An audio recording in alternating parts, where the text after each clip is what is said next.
our program director, MEC Panyaza Lisufi, the family of Mosunkutu, Mosunkutu, Lebana, ke fitiset hompo hape leba Mosunkutu ka mo Klipspruit, le ka Free State, ke fitiset hompo ho ba give it. Ke fitiset hompo ho Archbishop-elect, Archbishop Botswana, le ma bishop, and members of the clergy, the Deputy Speaker of the National Assembly, eulogises, the Speaker of our provincial legislature, ministers, deputy ministers, MECs, mayors, members of the executive, the National Executive Committee, hereby led by Comrade Mondli Gungubele, our veterans, led by Comrade Amos Masondo, the provincial treasurer, the deputy secretary, and members of our provincial executive committees. From the ANC, the SACP, COSATU, and SANCO, the veterans of the United Democratic Front, the trade union movement, the civic movement, who have joined us today to bid farewell to our leader, representatives of other political parties, leaders of government from all spheres, the acting provincial commissioner, Lieutenant General Masha, and all the senior leaders of the South African Police Service, comrades, family, friends, fellow mourners. We have come together today with heavy hearts as we are here in Soweto, in Pimville, to bid farewell to Comrade Khabisi Mosunkutu, whom we fondly refer to at Brahabs, sometimes Comrade Habs, or simply Abuti. We also called him Abuti. It was not just in the family where he was called Abuti. We are here to bid farewell to a passionate patriot of our people, a fearless fighter against all forms of injustice, and a principled defender of the interests of our nation at all times. The people of Gauteng have lost a loyal servant, a conscientious soldier, and a tireless defender of their interest. And we know without fear of contradiction that Comrade Mosunkutu, perhaps Abuti, fought every battle with incredible consistency, with integrity and honor.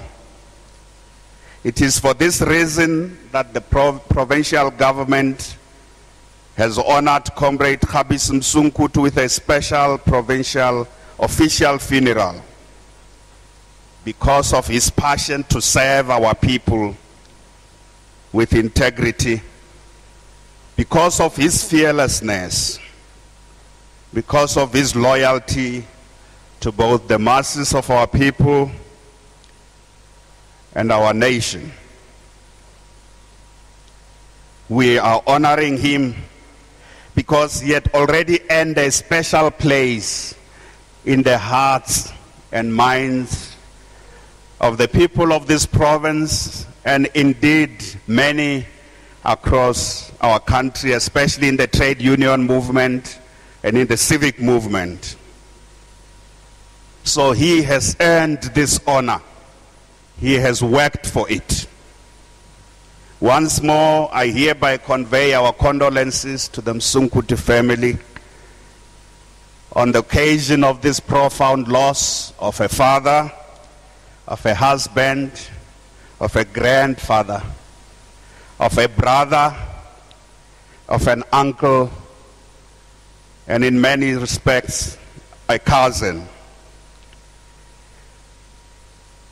On behalf of the government, we pray to God the Almighty as the ultimate comforter to soothe your pain, because only He knows and has the capacity to heal your deep wounds. Only He knows how hurt you are. Of course, we have lost a leader, a mentor, and a very capable educator. I want to say to Mosunkutu, we have seen you as the leaders of the ANC in this province and as the government. We have seen you take care of Ntate Mosunkutu. We know you did your best. We have seen you take care of him up to the last moment.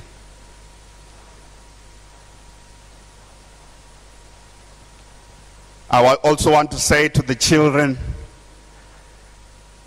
that you should derive comfort from the work your father did for our people. His name is in the roll call of very, very special people in our country. People who fought for freedom. People who fought for our democracy.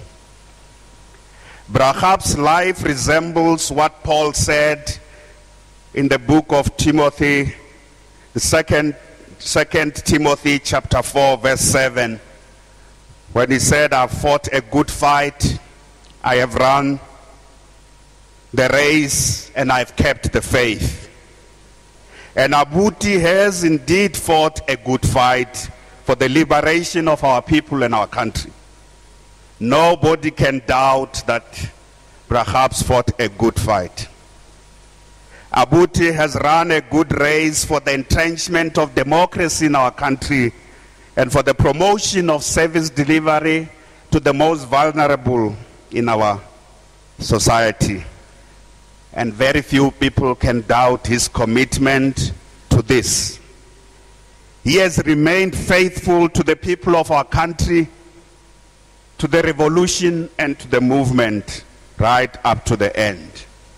And ANC members of the broad alliance will have no doubt that perhaps was consistent right up to the end. He lived a life, the kind of life that Ho Chi Minh, the Vietnamese revolutionary, described about himself. And I quote, I have had only one aim in life, to struggle for the good of the country and the well-being of my people. It is for this reason that I have had to hide in the mountains, crouch in prisons. Whatever the moment, whatever the place, I've had a single aim, the good of the people. About personal matters, all my life, I have served the fatherland, the revolution, and the people with all my heart and strength. I should now depart from this world, and if I should depart from this world, I would have nothing to regret except not being able to serve longer and more. Close quote. This is the book of Brahab's life. The only regret he has is that when he was sick, he couldn't do certain things anymore. The only regret he had was that there were times he couldn't be part of our meetings. He couldn't be part of the discussions. He couldn't go out there and engage members of the community. Many of us who know Brahab's, and I have known him since the late 1980s when I was just a student leader, know one thing about him. Everything was always about the people, about the country, about the revolution, and about the movement. As a trade unionist, a civic leader, a UDF activist, an underground operative of the ANC, a member of the PEC in this province, a public representative, perhaps always saw everything through a single lens: the people, the country, the revolution, and the movement. Even in the last few years and months of his life when he was not well, everything was about the people, the country, the revolution, and the movement. Even when he couldn't walk properly, as I saw him in November, even when he couldn't say much, everything was always about the people, the country, the revolution, and the movement. When I visited the family in July 2016, after their house was burned down, I had an opportunity to speak to both Brahabs and Mosunkutu. And Brahab spoke passionately about fixing the ANC. That was in 2016. I had gone there to talk about half of the house was gone. His interest was about fixing the ANC, fixing the country, and continuing the revolution. Instead of talking about the house, it's Mosunkutu who spoke about the house. Of course, at the end, he said, I'm very grateful that my son and I, who were at home, were able to survive. That's the only thing he spoke about the family and the house. He said, I'm very grateful that my son and I were able to survive. What a wonderful man. When I last saw him in November at his house, where I visited the house with the Dr. Gwen Ramukhopa, the MEC for Health, we had a long chat. He was very peaceful. I agree with you, Queen. He was not well, but he was very peaceful. You could see it, you could mistaken how peaceful he was on his face for someone who was not sick. And when I got there, Mosunkutu said, Abutiko Roberts. All right. When I looked at him, he was very peaceful. In fact, he even laughed. Little did I know that he could not walk at that time. It was in November 2018. And we had a big battle to convince him to go to hospital. I think that's one battle I have won. There are many battles with Comrade Khaps I couldn't win. In many debates you can't win. But this one we won that battle. Mosunkutu, it was on the 8th of November. We convinced him that he needs to go to hospital. And he was admitted in hospital at Charlotte Makhura after he had a terrible experience at Chris Hani Baragwanath. And I must say that this puts shame on us as public officials and public servants. That bad treatment he had at our own hospital here in Soweto, his home township, that bad treatment puts us to shame. That's not the type of public service we want to have. MEC Dr. Gwen Ramukhopa had to apologize many, many times to Brahabs. But you know what he said? He said, Akiba to batweleng. Kiba to batweleng. I know, Mosunkutu, you were very upset by that experience because you came face to face with it. So that is Brahabs. So in some sense, because of his peace, he misled us to think that he is absolutely okay. But that is Brahabs. He takes the pain of everybody, he takes that pain into him.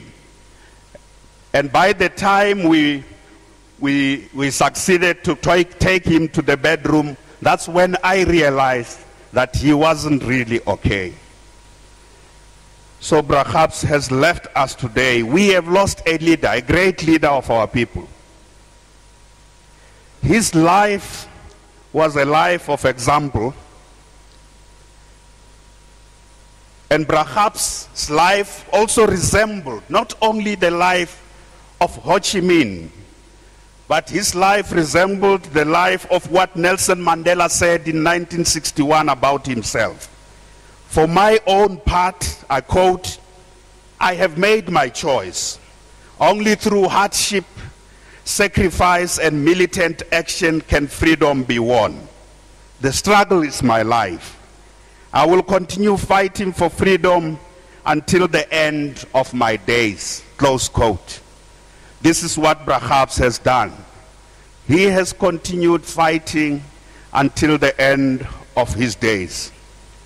He has never wavered when it came to defending the interests of our people. He has never flinched on his loyalty to the people. He has never retreated on matters of integrity. He has never compromised on issues of principle. For many in my generation, many of them don't have an opportunity to speak here, who encountered perhaps, we feel greatly privileged to have known him and worked with him. What a wonderful human being. What a humble revolutionary. What a prolific debater. And you know, if you don't know debate, you must wait until perhaps speaks when you think the issues are resolved. And I listened to you, Queen, when you spoke about your father. He had this way of throwing science in a debate on politics.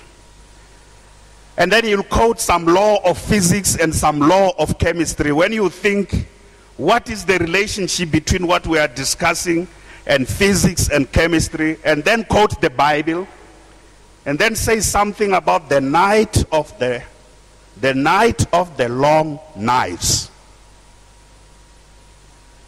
The night of the long knives.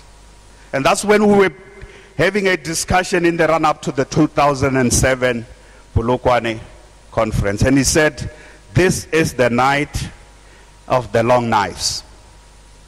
The one thing about perhaps is that when he was convinced that this is the direction, he will speak his mind. He will always speak his mind, as he did in 2017 when we were going to the NASREC conference. He spoke his mind as part of the veterans, as he did in every other situation.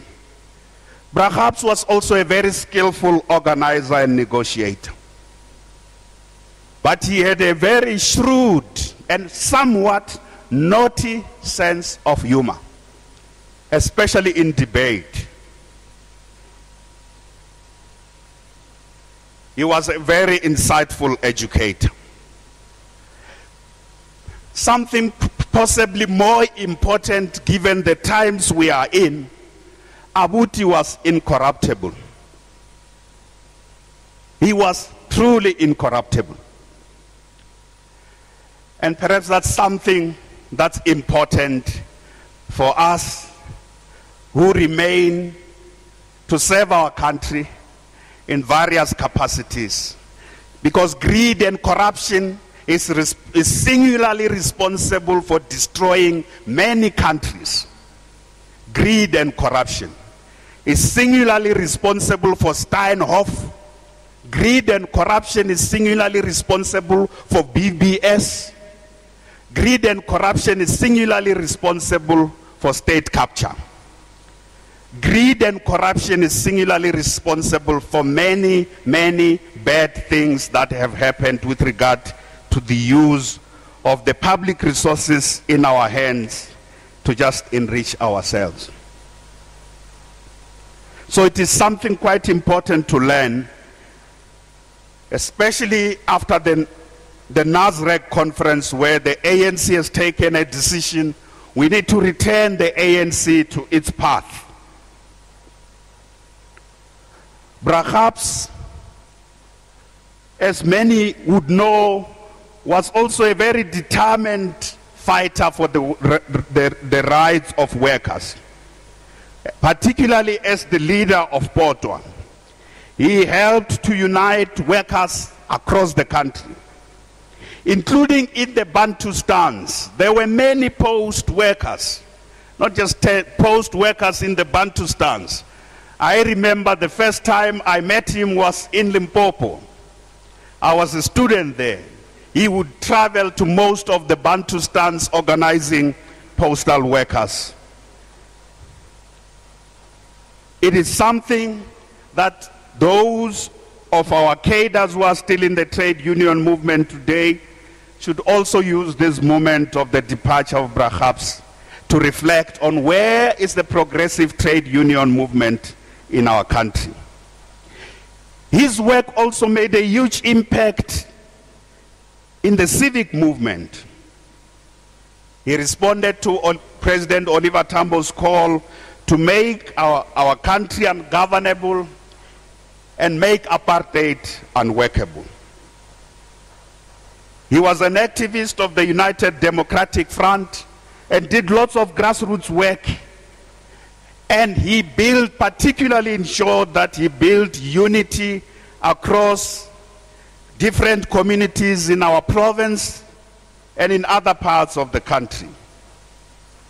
As part of the culture, the non-racial culture and tradition of our movement, he was committed to non-racialism, non-sexism, democracy, and prosperity for all. As the MEC in this province, Brahams was amongst those who laid a strong foundation for an innovative, transformative, accountable, and clean government led by the ANC in this province. I am glad that the taxi industry leaders had an opportunity to speak about Brahams, because one area where he made a very distinct impact is in fighting crime, particularly in stamping out taxi violence and getting the taxi industry to work with government very well. He contributed to building a modern public transport system in our province. That's why he was called Chisampama. One thing Brahams did, he earned himself a great deal of endearment about how he dealt with issues in the taxi industry. We heard that today. But one thing I knew is that he was fearless. Abuti was kind and soft. I think he had this face, but I know that he was feared. He was feared amongst those doing something wrong. So somebody kind, somebody fearless, he was feared amongst those who did wrong. He also deployed his negotiation skills when he dealt with the issues in the taxi industry.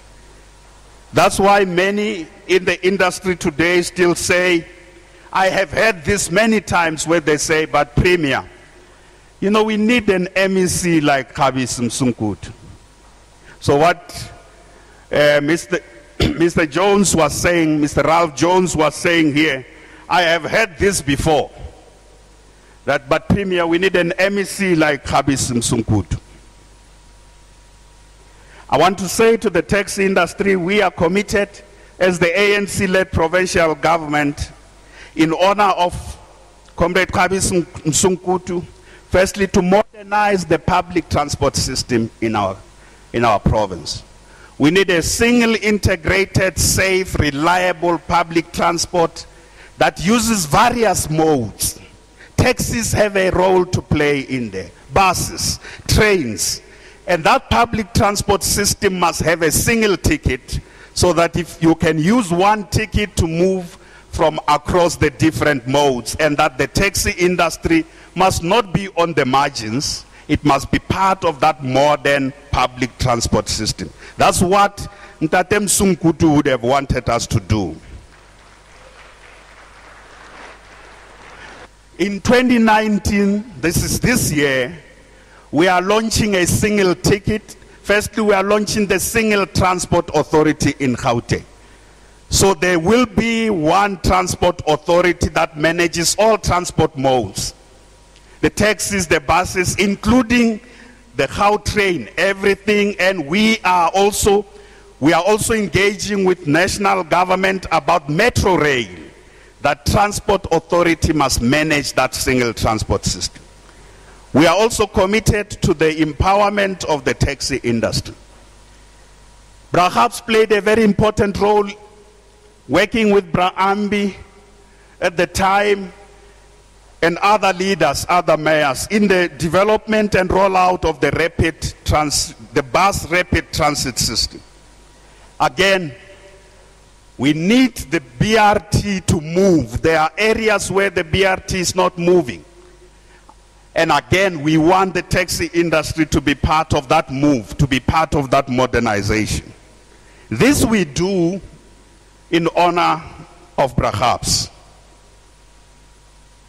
Comrade Brahabs would have also wanted us to be unrelenting in building an economy that includes all our people, an economy that works for all our people.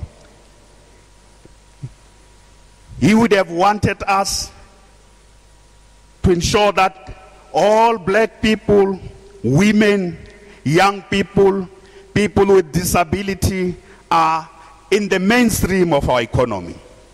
And this is what we are committed to do as the ANC-led government.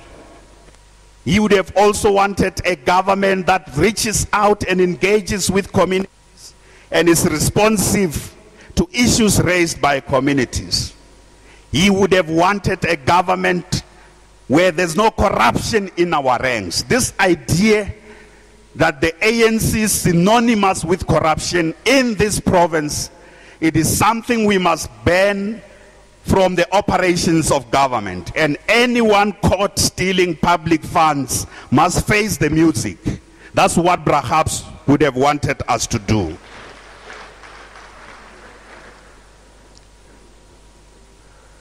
Perhaps would have wanted us to ensure there's no homelessness, there's no landlessness, and there's no poverty and inequality. And it is for this reason that we are continuing to roll out rapid land release. We want our people who can build houses for themselves to have land so that they can build houses for themselves. Because this idea that government must do everything for everybody, government must build houses even for the youth. The youth must go to school, Ms. Lissouf. We must educate young people, young men and young women. We must educate them, ensure they have access to free education up to a tertiary level so that they can build houses for themselves, not wait for a government house as a young person, so that they can look after their children, not their children first, their parents first, so that they can take care of their parents and take care of their own families. That's what Brahabs would have wanted. He had the passion for education, and he had the passion for educated young people, and he didn't compromise on that. Perhaps would have also wanted us to invest in social cohesion. We can't afford, coming 25 years after apartheid, divisions in our society, racial divisions, racism. Perhaps would have also wanted us to tackle gender-based violence with the same determination he tackled taxi violence. Gender-based violence is something that is destroying the foundations of our society. So, comrades and friends, we in the ANC, in this province, and in the provincial government have lost a leader who inspired us to work for unity, who inspired us to a life of service, who also inspired us to serve without expecting anything in return. And one of the things that I have seen said around, and Mosunkutu in her tribute has clarified this. When we went to Brahabs all the time, he will say, even when there's some problem, the house was burned, he will say, you know what, if Lebato Tusa, he always called me Mongodi. Mongodi means secretary. And I was secretary at the time that he was in the legislature. Even now he still called me Mongodi. He would say, Mongodi, don't worry, the ANC owes me nothing. If there's something you want to do, but the ANC owes me nothing. I joined the ANC didn't join me. Even now, about the issue of that incident, when we had to take him, he said, the ANC owes me nothing. I joined the ANC didn't join me. But I want to use this last moment to say that I've seen people who say that, who were in social media say, no, the ANC abandoned Mosunkutu when he was sick. I can tell you, Mosunkutu knows that.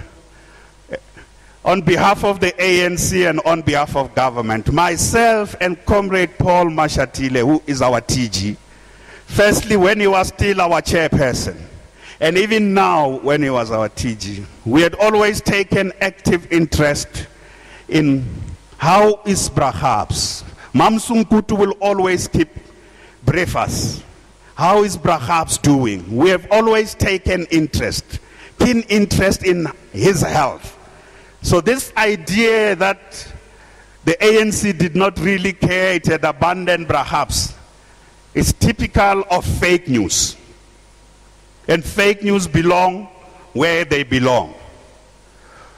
Because how can we forget that Mosunkutu, the one who dedicated his life to the struggle, the one who has run his race and who has fought a good fight, whose results we can see today.